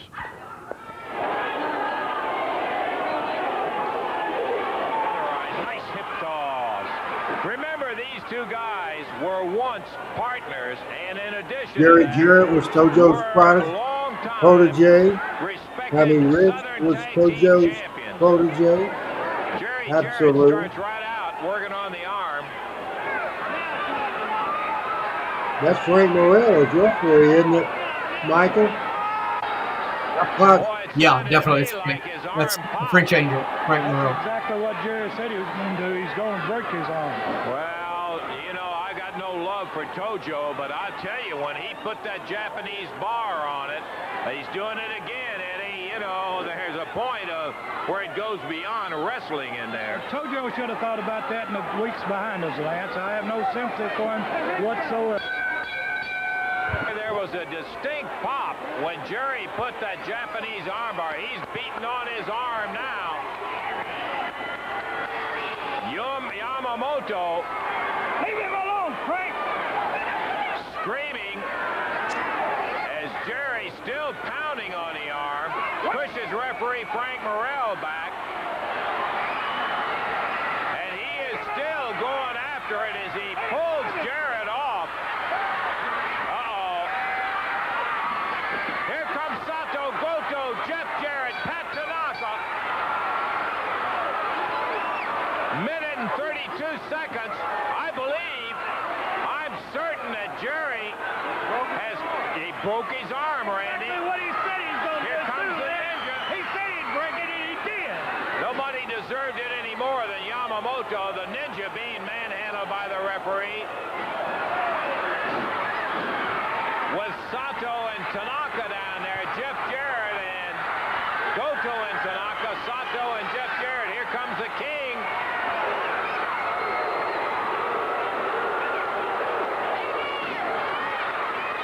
Jerry still pounding on that arm of Yamamoto. Yamamoto is screaming in the center of the ring.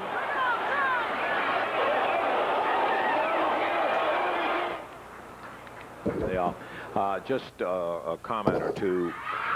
That was Eddie Marlin I was talking to that came there to see it. And I want to say this right now. This is a part of the championship wrestling program we're not particularly fond of, but it is imperative, I feel, that we get both sides in any kind of a situation. That is why, even after what Lance he did is so last damn week, good. we're going to permit Tojo Yamamoto an opportunity to have his say. Now, I do want to say this. I have made it clear to Tojo that I am full, and this is no kidding with Tojo Yamamoto, and he knows I mean what I said.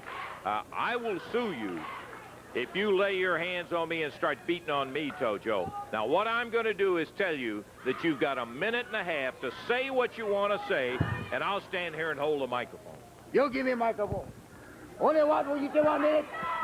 Jerry Jarrett, you tried to break my arm last night. You put your best forward last night, but you never broke my arm. I was too strong. I went to doctor. Doctor said, My arm only fracture. He want to put in cast. I don't like because I am too strong. Jerry Jarrett, this is not the end now. This is just the starting of the war. I tell you, you're going to pay everything for this. Oh, go to the hit. Jerry,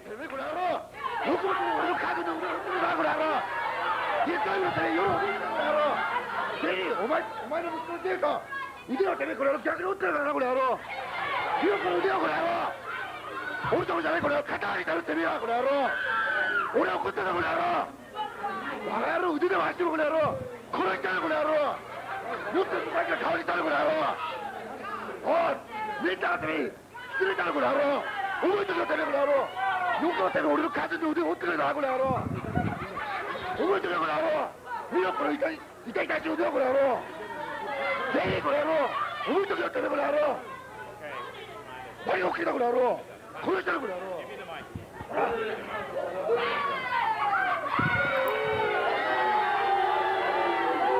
any of you who understand Japanese, I certainly hope that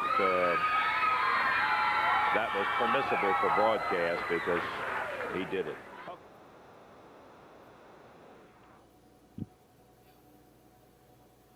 The magic world. And the whole purpose of this show is tell the story as in depth as we can about Memphis wrestling. So, Pat, summarize that and final words for tonight, as we're just 3 minutes away from 9 o'clock and we need to get out of here.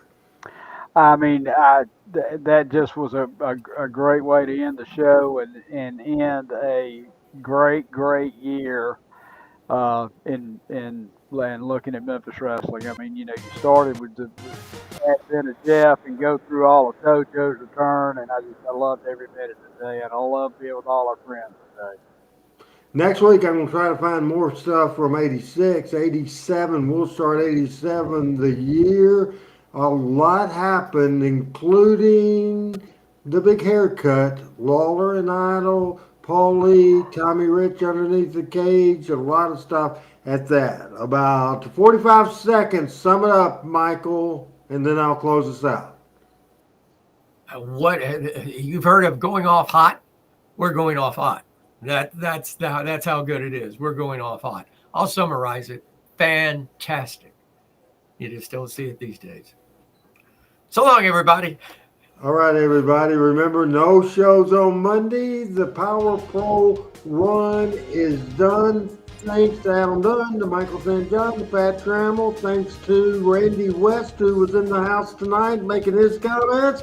PJ says it was a great show today, and it was. Matt, it's supposed to ice and snow and all kinds of stuff in Arkansas. It's currently misting rain at 38 degrees. For the whole crew, it's Randy Hales here. Bye-bye, everybody.